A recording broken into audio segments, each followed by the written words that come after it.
आप इससे पहले वाले पार्ट नहीं देखे होंगे तो जाकर देख लीजिएगा। सभी पार्ट इम्पोर्टेंट पार्ट है। इस पार्ट के अंदर आज हम लोग रीजनिंग के 15 इम्पोर्टेंट क्वेश्चन को देखने वाले हैं, जो कि आपको आने वाले आगामी सभी परीक्षाओं के लिए महत्वपूर्ण होने वाला है। सभी क्वेश्चन दोस्तों इम्पोर्टेंट क्वेश्चन है, जो बार बार आपको एग्जाम में पूछे जाते हैं या फिर आने की संभावनाएं रहती है। तो सभी क्वेश्चन को पहले आप लोग खुद से ज़रूर सॉल्व करने की कोशिश कीजिएगा। चलिए 1 नंबर क्वेश्चन की ओर हम लोग चलते हैं। 1 नंबर क्वेश्चन हमें कह रहा है, नीचे दिए गए प्रश्न में संबंधित शब्द को चुनिए। प्रश्न हमें कह रहा है, जिस प्रकार से राजमिस्त्री का संबंध साहुल सूत्र के साथ है, उसी प्रकार से हमसे पूछ रहा है ये दोनों क्वेश्चन मार्क पे कौन से शब्द संबंधित होंगे।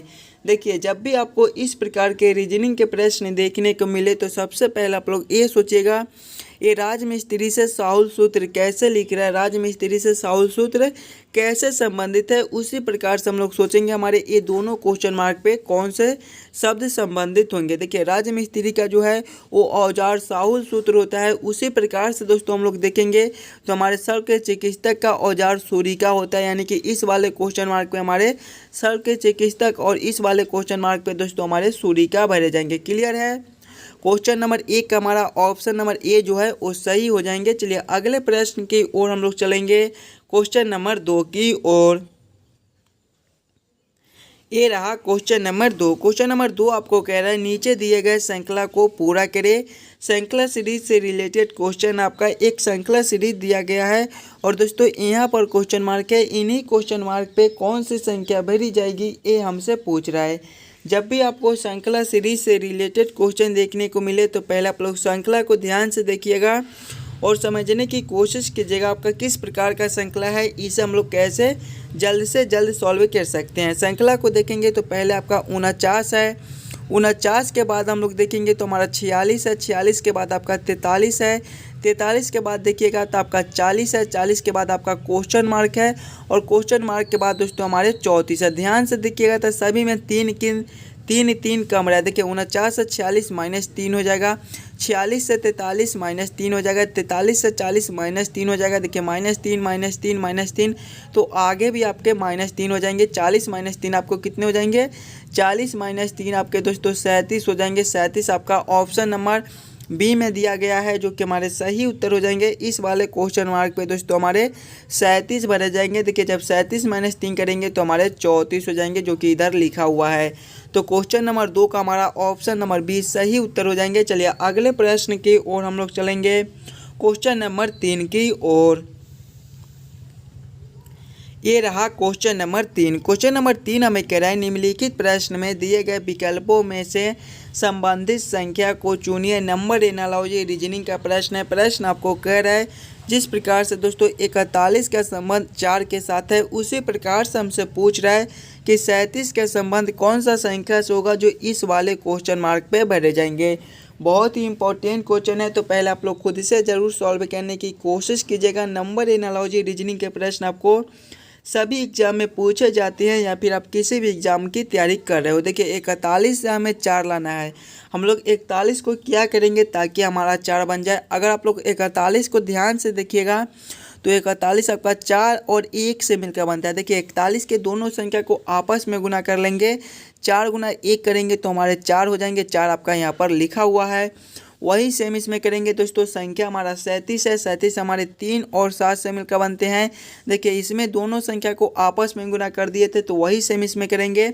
3 गुना 7 करेंगे तो हमारा 21 हो जाएगा। 21 आपका कौन सा ऑप्शन में है, 21 आपका ऑप्शन नंबर बी में दिया गया है, जो कि हमारे सही उत्तर हो जाएंगे। इस वाले क्वेश्चन मार्क पे दोस्तों हमारे 21 भरे जाएंगे। क्वेश्चन नंबर 3 का हमारा जो है ऑप्शन नंबर बी सही उत्तर हो जाएगा। चलिए अगले प्रश्न की ओर हम लोग चलेंगे, क्वेश्चन नंबर 4 की ओर।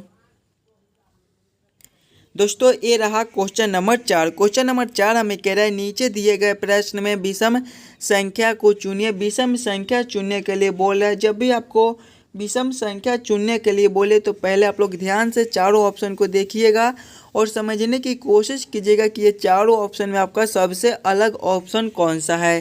देखिए ऑप्शन ए में आपका 61 है, ऑप्शन बी में 51 है, ऑप्शन सी में 97 है और ऑप्शन डी में 89 है। सबसे अलग ऑप्शन दोस्तों हमारा कौन सा हो जाएगा। देखिए 61, 61, 97, 89 ये तीनों जो है ये दोस्तों आपको अपरिमेय संख्या होता है। ये तीनों आपका अपरिमेय संख्या है, लेकिन ध्यान से देखिएगा बी में आपका 51 है, ये आपका परिमेय संख्या होता है। यानी कि दोस्तों हमारे सबसे अलग ऑप्शन बी हो जाएंगे। ये तीनों जो है 61, 97 और 89 ये तीनों आपके अपरिमेय संख्या है। एक और खुद से ही कटते हैं, लेकिन 51 आपका परिमेय संख्या है, यही हमारा सबसे अलग हो जाएगा। क्वेश्चन नंबर 4 का हमारा ऑप्शन नंबर बी जो है वो सही उत्तर हो जाएंगे। चलिए अगले प्रश्न की ओर हम लोग चलेंगे, क्वेश्चन नंबर 5 की ओर। क्वेश्चन नंबर 5 हमें कह रहा है दिए गए प्रश्न में संबंधित अक्षर को पहचान करें। प्रश्न हमें कह रहा है जिस प्रकार से y² का संबंध 4 के साथ है, उसी प्रकार से दोस्तों हमसे पूछ रहे हैं v² का संबंध कौन सा संख्या से होगा, जो इस वाले क्वेश्चन मार्क पे बैठे जाएंगे। बहुत ही इंपॉर्टेंट क्वेश्चन है, तो पहले आप लोग खुद ही से ज़रूर सॉल्व करने की कोशिश कीजिएगा। ये y² से 4 कैसे लिख रहा है, उसी प्रकार से हमारे v² से कौन से संख्या बनेंगे। देखिए y को हम लोग देखेंगे, अगर y के हम लोग ABCD के क्रमानुसार देखेंगे तो सीधे क्रम में आपका y 25वें नंबर पर आता है, और ABCD के विपरीत क्रम से देखेंगे तो y आपका दूसरे नंबर पर आता है, और 2 का स्क्वायर करेंगे तो हमारे 4 हो जाएंगे। देखिए 4 आपका यहाँ पर लिखा हुआ है, वही सेम हम लोग इसमें करेंगे तो भी जो है वो ABCD के सीधे क्रम में 22वें नंबर पर आते हैं, और ABCD के उल्टे क्रम में विपरीत क्रम में भी आपका 5वां नंबर पर आता है। देखिए इसमें स्क्वायर किए थे तो इसमें भी 5 का स्क्वायर करेंगे, 5 का स्क्वायर आपका 25 हो जाएगा। 25 आपका कौन सा ऑप्शन में है, ऑप्शन नंबर ए में दिया गया है, जो कि हमारे सही उत्तर हो जाएंगे। इस वाले क्वेश्चन मार्क पे दोस्तों हमारे 25 भरे जाएंगे। क्लियर है। चलिए अगले प्रश्न की ओर हम लोग चलेंगे, क्वेश्चन नंबर 6 की ओर। दोस्तों ये रहा क्वेश्चन नंबर 6। क्वेश्चन नंबर 6 आपका वेन आरेख वेन डायग्राम से रिलेटेड क्वेश्चन है। इस प्रकार के भी प्रश्न आपको एग्जाम में पूछे जाते हैं। प्रश्न आपका कमीज, पतलून, कपड़े, बस इन्हीं तीनों में हमें सोचना है कि कौन किसके साथ संबंधित है, किसके अंदर हम लोग किसको रख सकते हैं। बहुत ही इंपॉर्टेंट क्वेश्चन है, तो पहले आप लोग खुद से इस वेन आरेख वेन डायग्राम को सॉल्व करने की कोशिश कीजिएगा। कमीज, पतलून और कपड़े का किस प्रकार से वेन आरेख वेन डायग्राम बन जाएगा, आप लोग आंसर कमेंट कीजिएगा। देखिए कपड़े है, कमीज है, पतलून है, कपड़े है। कपड़े के अंदर ही दोस्तों हमारे पतलून और कमीज दोनों आते हैं, लेकिन कमीज हमारे अलग होते हैं, पतलून हमारे अलग होते हैं। यानी कि कपड़े के अंदर हम लोग दोनों को रखेंगे, लेकिन दोनों हमारे अलग अलग हो जाएंगे। ये हमारे कमीज हो जाएंगे और ये हमारे पतलून हो जाएंगे। तो इस प्रकार का वेन आरेख वेन डायग्राम कौन सा ऑप्शन में है, ऑप्शन नंबर ए में दिया गया है, जो कि हमारे सही उत्तर हो जाएंगे। क्वेश्चन नंबर 6 का दोस्तों हमारा ऑप्शन नंबर ए जो है वो सही हो जाएंगे। चलिए अगले प्रश्न की ओर हम लोग चलेंगे, क्वेश्चन नंबर 7 की ओर। दोस्तों ये रहा क्वेश्चन नंबर 7। क्वेश्चन नंबर 7 हमें कह रहा है यदि ए को कूट भाषा में 2 लिखा जाता है, बी को 3 और आगे भी इसी प्रकार से FACE को उसी कूट भाषा में कैसे लिखा जाएगा, ये हमसे पूछ रहा है। देखिए कोडिंग डिकोडिंग से रिलेटेड क्वेश्चन है। जब भी आपको इस प्रकार के कोडिंग डिकोडिंग से रिलेटेड क्वेश्चन देखने को मिले तो सबसे पहले आप लोग ये सोचिएगा ए से ए 2 कैसे लिख रहा है, बी से 3 कैसे लिख रहा है। उसी प्रकार से दोस्तों हम लोग सोचेंगे हमारा फेस से कौन सा संख्या बनेगा। देखिए पहले ए को हम लोग देखेंगे, अगर ए को हम लोग ABCD के क्रमानुसार देखेंगे तो दोस्तों ए जो है वो हमारे पहले नंबर पर आते हैं, लेकिन यहाँ पे देखिए 2 लिखा हुआ है, यानी कि एक में एक ऊपर से जोड़ दिया गया है तो हमारा 2 बन गया है। वही से हम लोग बी को देखेंगे ABCD के क्रमानुसार में, तो बी आपका दूसरे नंबर पर आता है, लेकिन यहाँ पे देखिए 3 लिखा हुआ है, यानी कि इसमें भी एक ऊपर से जोड़ दिया गया है। तो वही से हम लोग इसमें करेंगे FACE के सभी अक्षर में एक ऊपर से जोड़ देंगे। देखिए पहले F है, उसके बाद हमारा E है, उसके बाद दोस्तों हमारे C है, और उसके बाद E है। देखिए F जो है वो आपको ABCD के क्रमानुसार में 6ठे नंबर पर आते हैं, ए आपका पहले नंबर पर आते हैं, सी आपका तीसरे नंबर पर और ई आपका 5वें नंबर पर। सभी में एक एक ऊपर से जोड़ेंगे। 6 + 1 करेंगे। देखिए 6 + 1 आपका 7 हो जाएगा, 1 + 1 आपका 2 हो जाएगा, 3 + 1 आपका 4 हो जाएगा और 5 + 1 आपका 6 हो जाएगा। कौन सा ऑप्शन में दोस्तों 72 46 लिखा हुआ है। 72 46 आपके ऑप्शन नंबर ए में दिए गए हैं, जो कि हमारे सही उत्तर हो जाएंगे। जिस प्रकार से दोस्तों ए को 2 लिखा जाता है, बी को 3 लिखा जाता है, उसी प्रकार से हमारे फेस को 7246 लिखा जाएगा। क्लियर है। क्वेश्चन नंबर 7 का आपका ऑप्शन नंबर ए जो है वो सही हो जाएंगे। चलिए अगले प्रश्न की ओर हम लोग चलेंगे, क्वेश्चन नंबर 8 की ओर। दोस्तों ये रहा क्वेश्चन नंबर 8। क्वेश्चन नंबर 8 हमें कह रहा है निम्नलिखित विकल्पों में से वह शब्द चुनिए जो दिए गए शब्दों के प्रयोग करके नहीं बनाया जा सकता है। चलिएगा इम्पोर्टेंट क्वेश्चन है, पहले आप लोग खुद से ज़रूर सॉल्व करने की कोशिश कीजिएगा। क्वालिफिकेशन से कौन सा शब्द ये चारों में से नहीं बनाया जा सकता है, देखिएगा पहले खुद से ज़रूर सॉल्व करने की कोशिश कीजिएगा। क्वेश्चन को पढ़िए और समझने की कोशिश कीजिए। क्वालिफिकेशन से ये चारों ऑप्शन में से कौन से ऑप्शन नहीं बनाए जा सकते हैं। देखिए ऑप्शन ए में देखेंगे तो हमारा LIAR लिखा हुआ है। ध्यान से देखिएगा क्वालिफिकेशन में आपका कहीं पर भी आर नहीं लिखा हुआ है, लेकिन इसमें आर लिखा हुआ है, यानी कि यही हमारे सही उत्तर हो जाएंगे। क्वालिफिकेशन से हमारे LIAR लियर नहीं बनाए जा सकते हैं, यानी कि क्वेश्चन नंबर 8 का हमारा ऑप्शन नंबर ए जो है वो सही उत्तर हो जाएंगे। चलिए अगले प्रश्न की ओर हम लोग चलेंगे, क्वेश्चन नंबर 9 की ओर। क्वेश्चन नंबर 9 हमें कह रहा है एक विशिष्ट कोड भाषा में आकाश का अर्थ लाल, लाल का अर्थ टमाटर, टमाटर का अर्थ दूध, दूध का अर्थ मृदा तथा मृदा का अर्थ सफ़ेद है। दी गई कोड भाषा में पौधा किसमें उगता है। चलिए इंपॉर्टेंट क्वेश्चन है, पहले आप लोग खुद से ज़रूर सॉल्व करने की कोशिश कीजिएगा। जब भी आपको इस प्रकार के प्रश्न देखने को मिले तो पहले आप लोग प्रश्न को एक बार फिर से पढ़िएगा और समझने की कोशिश कीजिएगा कि प्रश्न आपको क्या कह रहे हैं। देखिए प्रश्न आपको कह रहा है कि पौधे किस में उगता है। सबसे पहले तो हम लोग ये सोचेंगे कि पौधे हमारे कहाँ पे उगते हैं, तो पौधे हमारे मिट्टी में उगते हैं दोस्तों। तो देखिए मृदा के ही हम लोग मिट्टी कहते हैं, यानी कि मृदा का अर्थ हमारा क्या है, सफ़ेद है। यानी कि इस क्वेश्चन के अनुसार जो है वो हमारे पौधा सफ़ेद में उगेंगे। सफ़ेद हमारे ऑप्शन नंबर बी में दिए गए हैं, जो कि हमारे सही उत्तर हो जाएंगे। क्वेश्चन नंबर 9 का दोस्तों हमारा ऑप्शन नंबर बी जो है वो सही हो जाएगा। चलिए अगले प्रश्न की ओर हम लोग चलेंगे, क्वेश्चन नंबर 10 की ओर। क्वेश्चन नंबर 10 हमें कह रहा है निम्नलिखित प्रश्न में शब्दों के शब्दकोश में आने वाले क्रम को लिखिए। महाविद्यालय, शिशु, बच्चा, विद्यालय और युवा का सही क्रम क्या हो जाएगा, ये हमसे पूछ रहे हैं। पहले आप लोग खुद से ज़रूर सॉल्व करने की कोशिश कीजिएगा। महाविद्यालय, शिशु, बच्चा, विद्यालय और युवा का सही क्रम क्या हो जाएगा। देखिए इसमें सबसे पहले हमारे शिशु हो जाएंगे, यानी कि 2 नंबर हो जाएंगे। शिशु से ही आपका बच्चा बनता है, यानी कि 3 नंबर हो जाएगा। बच्चे विद्यालय में जाते हैं, उसके बाद हमारे 4 नंबर हो जाएंगे। विद्यालय के बाद दोस्तों हमारे युवा होते हैं तो 5 नंबर हो जाएंगे। 5 नंबर के बाद हमारे सबसे लास्ट वाले 1 नंबर हो जाएंगे, यानी कि महाविद्यालय। युवा के बाद ही दोस्तों हमारे जो है वो महाविद्यालय में जाते हैं, यानी कि सबसे लास्ट में हमारे 1 नंबर हो जाएंगे। कौन सा ऑप्शन में आपका 2 3 4 5 1 लिखा हुआ है। 2 3 4 5 1 हमारे ऑप्शन नंबर डी में दिए गए हैं, जो कि हमारे सही उत्तर हो जाएंगे। इसका सही क्रम जो है वो हमारे पहले शिशु, शिशु के बाद बच्चे, बच्चे के बाद जो है विद्यालय, विद्यालय के बाद युवा और उसके बाद हमारे महाविद्यालय हो जाएंगे, यानी कि क्वेश्चन नंबर हमारा डी जो है वो सही उत्तर हो जाएगा। चलिए अगले प्रश्न की ओर हम लोग चलेंगे, क्वेश्चन नंबर 11 की ओर। दोस्तों ये रहा क्वेश्चन नंबर 11। क्वेश्चन नंबर 11 हमें कह रहा है नीचे दिए गए प्रश्न में विषम शब्द को चुनिए। विषम शब्द चुनने के लिए बोला है। जब भी आपको विषम शब्द चुनने के लिए बोले तो पहले आप लोग चारों ऑप्शन को ध्यान से देखिए और समझने की कोशिश कीजिएगा। ये चारों ऑप्शन में आपका सबसे अलग ऑप्शन कौन सा है। देखिए ऑप्शन ए में लाल, ऑप्शन बी में सफ़ेद, ऑप्शन सी में नीला और ऑप्शन डी में पीला दिया गया है।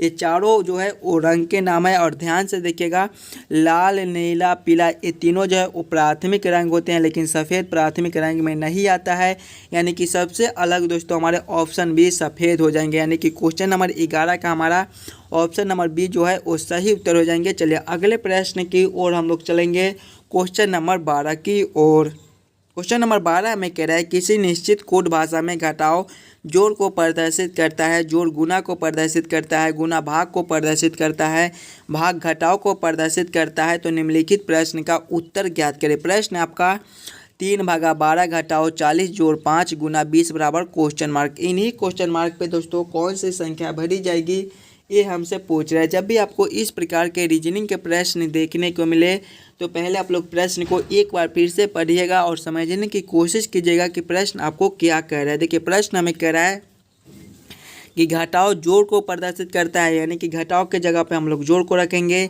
जोड़ आपका गुना को प्रदर्शित करता है, यानी कि जोड़ के जगह पे हम लोग गुना को रखेंगे। गुना आपका घटाव को प्रदर्शित करता है, यानी कि गुना के जगह पे हम लोग भाग को रखेंगे। गुना आपका भाग को प्रदर्शित करता है, यानी कि गुना के जगह पे हम लोग भाग को रखेंगे। भाग आपका घटाव को प्रदर्शित करता है, यानी कि भाग के जगह पे हम लोग घटाव को रखकर इस समीकरण को हल कर लेंगे। देखिए पहले आपका 3 है, 3 के बाद हम लोग देखेंगे तो आपका भाग का चिन्ह है, भाग घटाव को प्रदर्शित करता है, यानी कि यहाँ पे हमारे घटाव 12 हो जाएंगे। आगे देखेंगे फिर से हमारा घटाव है, घटाव आपको देखिए घटाव आपका जोड़ को प्रदर्शित करता है, यानी कि यहाँ पर हमारे जोड़ 40 हो जाएंगे। आगे देखेंगे हम लोग तो हमारा जोड़ का चिन्ह है, जोड़ हमारा गुना को प्रदर्शित करता है, यानी कि यहाँ पर हमारे गुना 5 हो जाएंगे। फिर गुना का चिन्ह है, गुना हमारा जो है वो भाग को प्रदर्शित करता है, यानी कि यहाँ पर हमारे भागा 20 हो जाएंगे। इसको हम लोग हल करेंगे तो पहले हमारे भाग के काम हो जाएंगे, उसके बाद गुना के काम होंगे, फिर घटाव के, फिर जोड़ को। देखिए पहले हम लोग भाग के काम करेंगे तो 3 घटाव 12 जोड़ 10 गुना करेंगे 5, 5 भागा 20 करना है। 5 भागा 20 आपका कितने हो जाएंगे दोस्तों, 5/20 हो जाएंगे। इसको हम लोग काटेंगे, देखिएगा इसको हम लोग काटेंगे, यहाँ पे 40 है, 20 से इसको काट देंगे तो 20 दूना 40, 2 से कट जाएगा, यानी कि अब इसको हम लोग आगे करेंगे तो 3 घटाव 12 प्लस गुना के काम करेंगे, 2 गुना 5 करेंगे तो आपका 10 हो जाएगा। इसको हम लोग जब आगे करेंगे देखिएगा 3 ये प्लस वाला है और ये प्लस वाला है 10, 3 + 10 आपका 13 हो जाएगा। 13 - 12 करेंगे तो आपका 1 बन जाएगा। 1 आपका कौन सा ऑप्शन में है, ऑप्शन नंबर बी में दिया गया है, जो कि हमारे सही उत्तर हो जाएंगे। इस वाले क्वेश्चन मार्क पे दोस्तों आपको 1 बढ़े जाएंगे, जो कि ऑप्शन नंबर बी में दिया गया है। क्लियर है। चलिए अगले प्रश्न की ओर हम लोग चलेंगे, क्वेश्चन नंबर 13 की ओर। क्वेश्चन नंबर 13 में कह रहा है नीचे दिए गए प्रश्न आकृति को कौन सा उत्तर आकृति पूरा करेगा। आपका यहाँ पर एक प्रश्न आकृति दिया गया है और दोस्तों यहाँ पर क्वेश्चन मार्क है। इन्हीं क्वेश्चन मार्क पे कौन सी आकृति भरी जाएगी, ये चारों में से ये हमसे पूछ रहा है। जब भी आपको इस प्रकार के प्रश्न देखने को मिले तो सबसे पहले आप लोग ये सोचिएगा ये तीनों आकृति आपस में कैसे संबंधित है। इसी प्रकार के संबंधित हमारे अगले आकृति कौन से हो जाएंगे। देखिए सभी आकृति को देखेंगे तो सभी आकृति बस एक ही प्रकार का, बस इसमें देखिए यहाँ वाले नीचे वाले खंड रंगा हुआ है तो एक खंड आगे बढ़कर अब इस वाले खंड को रंग दिया गया है। उसी प्रकार से एक खंड आगे बढ़कर अब इस वाले खंड को रंग दिया गया है। तो अगले खंड जो है दोस्तों हमारे इस वाले रंग जाएंगे, यानी कि ऊपर वाले खंड रंगा होगा। कुछ इस प्रकार के हमारे आकृति है। आकृति को हम लोग ले लेते हैं, हमारे कुछ इस प्रकार के आकृति दिए गए हैं और इसमें अब हमारे ऊपर वाले खंड रंगे जाएंगे, यानी कि इस वाले खंड को हम लोग रंग देंगे। आगे देखेंगे फिर से तो देखिएगा सभी में एक छोटे छोटे गोले हैं और ये गोले जो है एक खंड आगे बढ़ रहा है। देखिएगा अब पहले वाले में इस वाले आकृति में है छोटा खंड, तो अब इस वाले में है, अब इस वाले में है, तो अगले वाले में दोस्तों हमारे इस वाले में आ जाएंगे, यानी कि इस वाले में अब हमारे छोटे जो गोला है वो इस वाले खंड में आ जाएंगे। देखिएगा अब देखेंगे गोला को तो एक में जो है वो सीधा गोला ऐसे दिया गया है और एक में पूरा रंगा हुआ गोला दिया गया है। देखिएगा इसमें खाली गोला है तो इसमें रंगा हुआ है, इसमें फिर से खाली है, तो अब हम लोग रंगे हुए गोला को ले लेंगे, यानी कि इस वाले खंड में जो है वो हमारे दोस्तों रंगे हुए गोला हो जाएंगे। चलिए आगे देखेंगे तो आपका एक कटकुट का निशान है और ये भी आपका एक एक खंड बन रहा है। देखिए एक इसमें है तो उसके बाद इसमें है, उसके बाद इसमें है, तो अगले वाले में दोस्तों अब हमारे जो है वो इसमें हो जाएंगे। इस प्रकार का आकृति आपका कौन सा ऑप्शन में दिया गया है, देखेंगे इस प्रकार का आकृति आपका कौन सा ऑप्शन में है दोस्तों। इस प्रकार की आकृति आपके ऑप्शन नंबर ए में दिए गए हैं, जो कि हमारे सही उत्तर हो जाएंगे। क्वेश्चन नंबर 13 का हमारा जो है वो ऑप्शन नंबर ए सही हो जाएगा। चलिए अगले प्रश्न की ओर हम लोग चलेंगे, क्वेश्चन नंबर 14 की ओर। दोस्तों ये रहा क्वेश्चन नंबर 14। क्वेश्चन नंबर 14 में कह रहा है दी गई आकृति में कितने आयत है। इस आकृति में दोस्तों टोटल कितने आयत है ये हमसे पूछ रहा है। जब भी आपको आयत काउंट करने के लिए बोले तो पहले आप लोग फिगर को ध्यान से देखिएगा, आकृति को ध्यान से देखिएगा और समझने की कोशिश कीजिएगा आपका किस प्रकार का आकृति है। इस हम लोग कैसे जल्द से जल्द आकृति में आयत काउंट कर सकते हैं। देखिए ध्यान से देखेंगे तो पहले आपका इस वाला आकृति में हम लोग आयत को काउंट कर लेंगे। कुछ इस प्रकार का आकृति है, इस वाले आकृति में पहले हम लोग आयत को काउंट कर लेते हैं। देखिए कुछ इस प्रकार का आपका आकृति दिया गया है। इस वाले आकृति में जब हम लोग आयत को काउंट करेंगे तो हमारे कितने हो जाएंगे, एक आपके ए हो जाएंगे, दूसरे ए हो जाएंगे, तीसरे ए हो जाएंगे और चौथे ए हो जाएंगे। पाँचवें को हम लोग देखेंगे तो पाँचवा आपका क्या हो जाएगा, यहाँ से लेकर यहाँ तक ये आपका पाँचवा हो जाएगा। छठा उसी प्रकार से आपका यहाँ से लेकर यहाँ तक हो जाएगा। सातवां को हम लोग देखेंगे, ये देखिएगा छठा हो जाएगा हमारा। ये छठा हो जाएगा। सातवां को हम लोग देखेंगे तो सातवां जो है वो आपका यहाँ से लेकर यहाँ तक बन जाएगा, ये सातवां हो जाएगा। उसी प्रकार से आठवां आपका यहाँ से लेकर यहाँ तक हो जाएगा। और नौवां दोस्तों नहीं भूलिएगा, सबसे बड़े वाले एक आपके ये वाले जो है ये नौवां हो जाएंगे। यानी कि इस वाले आकृति में हमारे टोटल 9 आकृति बनते हैं, 9 आयत बनते हैं। अब इस वाले आकृति में हम लोग आयत को काउंट कर लेंगे। देखिए कुछ इस प्रकार का हमारा आकृति है। अब हम लोग इस वाले आकृति में आयत को काउंट कर लेंगे। देखिए इस वाले आकृति में हमारे टोटल कितने आयत है इसमें काउंट कीजिएगा। तो सबसे पहले आपका जो है वो एक यहाँ से लेकर यहाँ तक एक ए बन जाएगा, दूसरा आपका ए हो जाएगा यहाँ से यहाँ तक, और तीसरा दोस्तों आपका ए वाला हो जाएगा यहाँ से लेकर यहाँ तक। यानी कि 3 अभी तक मिल गए। इसमें अभी और है, ध्यान से देखिएगा। चौथा आपका जो है वो यहाँ से लेकर यहाँ तक एक ए बन जाएगा, ये चौथा हो जाएगा। और पाँचवा दोस्तों जो है वो आपको यहाँ से लेकर यहाँ तक ए, यहाँ से लेकर यहाँ तक आपके पाँचवा हो जाएंगे, ये आपके पाँचवा हो जाएंगे। और इसमें अभी एक और है, इसको नहीं भूलिएगा। सबसे बड़े वाले एक ए हो जाएंगे आपके, ये सबसे बड़े वाले एक ए हो जाएंगे। यानी कि 6 आपको इसमें बन जाएंगे। देखिएगा 6 आपके इसमें बन जाएंगे। 6 आपके कौन से ऑप्शन में है, 6 बोल रहे हैं। 6 9 तो आपको इसमें बन रहा है और 6 इसमें बन रहा है, यानी कि 9 6 15 हो जाएंगे। 15 आपके कौन से ऑप्शन में है, ऑप्शन नंबर ए में दिए गए हैं, जो कि हमारे सही उत्तर हो जाएंगे। इस वाले आकृति में दोस्तों हमारे टोटल 15 आयत बनते हैं। देखिए फिर से काउंट करके बता देते हैं आपको। इस वाला आकृति में पहले आपको काउंट करना है। इस वाला आकृति में जब आप लोग काउंट कीजिएगा तो 9 आयत बन जाएंगे। उसके बाद जब आप लोग इस वाले आकृति में काउंट कीजिएगा तो इसमें जो है वो आपके 6 आयत बन जाएंगे। 9 + 6 करेंगे तो 15। 15 आपका ऑप्शन नंबर ए में है, जो कि हमारे सही उत्तर हो जाएंगे। यानी कि क्वेश्चन नंबर 14 का जो है हमारा ऑप्शन नंबर ए सही उत्तर हो जाएगा। चलिए अगले प्रश्न की ओर हम लोग चलेंगे, क्वेश्चन नंबर 15 की ओर। दोस्तों ये रहा क्वेश्चन नंबर 15। क्वेश्चन नंबर 15 हमें कह रहा है लुप्त संख्या ज्ञात करें। मिसिंग नंबर से रिलेटेड क्वेश्चन आपका यहाँ पर क्वेश्चन मार्क है। दोस्तों इन्हीं क्वेश्चन मार्क पे कौन सी संख्या भरी जाएगी ये हमसे पूछ रहा है। जब भी आपको मिसिंग नंबर से रिलेटेड क्वेश्चन देखने को मिले तो पहले आप लोग क्वेश्चन को, पैटर्न को समझने की कोशिश कीजिएगा। आपका किस प्रकार का प्रश्न है, इसे हम लोग कैसे जल्द से जल्द सॉल्व कर सकते हैं। बहुत ही इंपॉर्टेंट क्वेश्चन है, तो पहले आप लोग खुद इसे ज़रूर सॉल्व करने की कोशिश कीजिएगा। देखिए प्रश्न को ध्यान से देखेंगे तो 4 से 12 है, 12 से 24 है, 24 से 120 है। देखिएगा अगर 4 गुना हम लोग 3 कर देते हैं तो हमारा 12 बन जाएगा। उसी प्रकार से 12 गुना 2 आपका 24 हो जाएगा, और 24 गुना 5 जो है वो आपका 120 हो जाएगा। वही सेम इसमें कर देखेंगे तो इसमें भी गुना 3 है पहले, उसके बाद गुना 2 है, उसके बाद दोस्तों आपके गुना 5 दिए गए हैं। तो वही सेम इसमें हम लोग देखेंगे तो इसमें आपका गुना 2 हो जाएगा। देखिएगा गुना 2 हो जाएगा, इसमें भी आपका गुना 5 है। अब हम लोग कौन से संख्या से गुना करेंगे, 3 को हम लोग कौन से संख्या से गुना करेंगे ताकि हमारा 24 बन जाए। देखिए अगर 8 गुना 3 हम लोग करेंगे तो हमारे 24 हो जाएंगे। यानी कि इस वाले संख्या पे हमारे 8 भरे जाएंगे। 8 गुना 3 आपका 24 हो जाएगा। सभी में सेम हो जाएगा।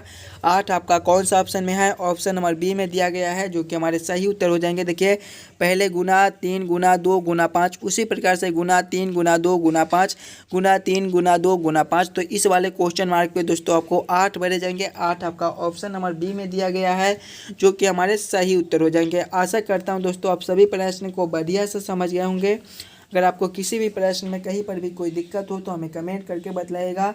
और जितने भी बच्चे इस यूट्यूब चैनल पर नए हो, चैनल को सब्सक्राइब और वीडियो को लाइक जरूर कर लीजिएगा। डेली बाय डेली आपको रीजनिंग के पार्ट बाय पार्ट हम कराते हैं। चलिए मिलते हैं आपसे अगले पार्ट में।